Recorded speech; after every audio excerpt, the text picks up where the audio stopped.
Hello everyone. So ఇప్పుడే Thandel movie చూసొచ్చాను. So ఈ మూవీకి సంబంధించి ఫస్ట్లో ఎప్పుడైతే అనౌన్స్మెంట్ టీజర్ వదిలారో అప్పుడు కొంచెం ఇంట్రెస్ట్ క్రియేట్ అయింది. బికాస్ ఫైనలీ నాగ చైతన్య ఏదైనా కొత్తగా ట్రై చేస్తున్నాడని. కానీ ఆ తర్వాత వచ్చిన ట్రైలర్ చూశాక మళ్ళీ అదే లవ్ స్టోరీ ప్లస్ పేట్రియాటిక్ టెంప్లెట్కి వెళ్తున్నారని చెప్పి ఆ ఎక్స్పెక్టేషన్స్ అన్ని పోయినాయి. కానీ లాస్ట్లో రియల్ స్టోరీ అన్నారు కదా, ఇదేనా అట్లీస్ట్ మ్యాజిక్ క్రియేట్ చేసిద్దని చిన్న హోప్తో లీస్ట్ ఎక్స్పెక్టేషన్స్తో వెళ్ళి మూవీ చూశాను. సో మరి మూవీ ఎలా ఉందనే విషయానికి వస్తే అరే అదిరిపోయింది అన్నంత సూపర్గా లేదు, మరీ చూడలేమన్నంత దారుణంగా లేదు. ఈ రెండింటి మధ్యలో కొంచెం యావరేజ్ గా ఓవరాల్ మిడ్ గా ఉంది. అంటే లైక్ కొన్ని విషయాలు బాగా వర్క్ అయినాయి, like DSP music, Sai Pallavi and కొన్ని ఎపిసోడ్స్ వదిలేస్తే ఓవరాల్ మూవీ సినిమాటోగ్రఫీ చూడడానికి చాలా బాగుంది. అండ్ అలాగే సీన్ వేస్ చెప్పడానికి కూడా ఓకే కొన్ని వర్క్ అయినాయి. బట్ ఇవి కాకుండా మూవీలో కొన్ని ప్రాబ్లమ్స్ కూడా ఉన్నాయి. లైక్ మెయిన్ ప్రాబ్లం వచ్చేసి స్టోరీ ఆన్ పేపర్ చాలా బాగుంది. లైక్ చేపలు పట్టే వాళ్ళు అనుకోకుండా పాకిస్తాన్ ఆర్మీకి దొరికి అక్కడ ఇరుక్కుపోతే వాళ్ళ ఫ్యామిలీ మెంబర్స్ ఇక్కడ ఎలా ఉంటున్నారు, వాళ్ళు ఎలా ఫైట్ చేస్తారు అనేది వినడానికి చాలా బాగుంది. But we all know story ఎంత బాగున్నా కానీ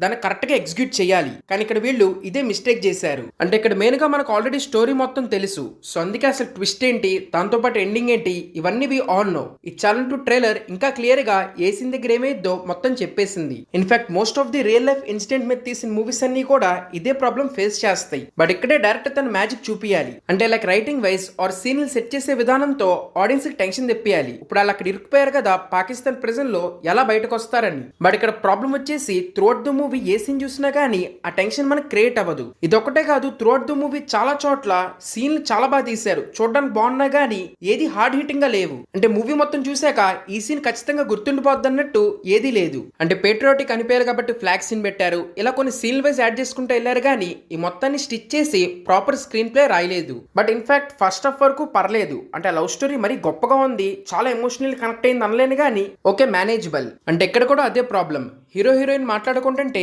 ఆ ఎమోషనల్ డెప్త్ అనేది క్రియేట్ అవ్వలేదు. బట్ స్టిల్ ఓకే, ఆ సీన్స్ అన్ని కూడా చూడడానికి కొంచెం క్యూట్ గానే ఉన్నాయి కాబట్టి ఓకే. అండ్ ఇంకా మనకు తెలిసిన ట్విస్ట్ ఇంటర్వెల్ దగ్గర రివీల్ చేస్తారు. సో అందుకే అది కూడా పెద్దగా హైగా లేదు. అండ్ మెయిన్లీ సెకండ్ హాఫ్ అంతా కూడా చాలా కన్వీనియంట్ గా రాశారు, ఎక్కడ వాళ్ళు పడే స్ట్రగల్ లేదు. అండ్ అచ్చన్నట్టు చాలా ఓల్డ్ స్టైల్లో క్లీషే సీన్స్ అనేవి రాశారు. అండ్ ఇంకా ఎండింగ్ వచ్చేసరికి బాగా లాగారు, ఇంకా చాలు ఆపేండి అన్నట్టు. సో మెయిన్లీ ఈ మూవీ ప్రాబ్లం వచ్చేసి ఈ స్క్రీన్ ప్లే. ఇంకా ఇది తప్ప అన్ని కూడా చాలా బాగున్నాయి. లైక్ సాయి పల్లవి యాక్టింగ్ గురించి యూ ఆల్ నో. బట్ ఇక్కడ కూడా చిన్న ప్రాబ్లం వచ్చేసి ఈ మూవీలో తన రోల్ మీరు ఆల్రెడీ వేరే మూవీస్ లో చూసినట్టు అనిపించచ్చు. అంటే మెయిన్లీ తన ప్రీవియస్ మూవీ అమరన్ కాబట్టి సేమ్ సిమిలారిటీస్ ఇక్కడ కనపడతాయి. ఇంకా నాగ చైతన్య కూడా చాలా బాగా చేశాడు. సో వీళ్ళిద్దరు కాకుండా మూవీలో ఏదైనా మెయిన్ హైలైట్ ఉందా అంటే అది డెఫినెట్లీ మ్యూజిక్. బికాస్ మ్యూజిక్ అంతా కూడా చాలా బాగుంది. సో ఆ బుచ్చి తల్లి గానీ హైలైట్స్ గానీ ఈ సాంగ్స్ అన్ని కూడా ముందు నుంచే వింటా ఉన్నాను. సో ఈ మూవీలో బాగా వర్క్ అయినాయి. So DSP he did his job very good. And అలాగే ఇంకోటి, ఈ మూవీ చూడడానికి చాలా బాగుంది. I mean cinematography. సో ఎక్కడ పెద్దగా ఆర్టిఫిషియల్ గా అనిపించలేదు. సెకండ్ హాఫ్ లో పాకిస్తాన్ ఎపిసోడ్ తప్ప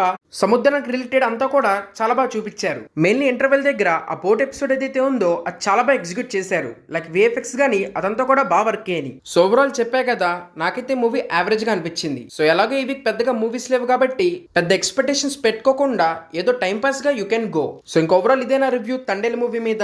మీకు గనక నా రివ్యూ నచ్చుంటే please like, share and subscribe. Thank you everyone. Next వీడియోలో కలుద్దాం.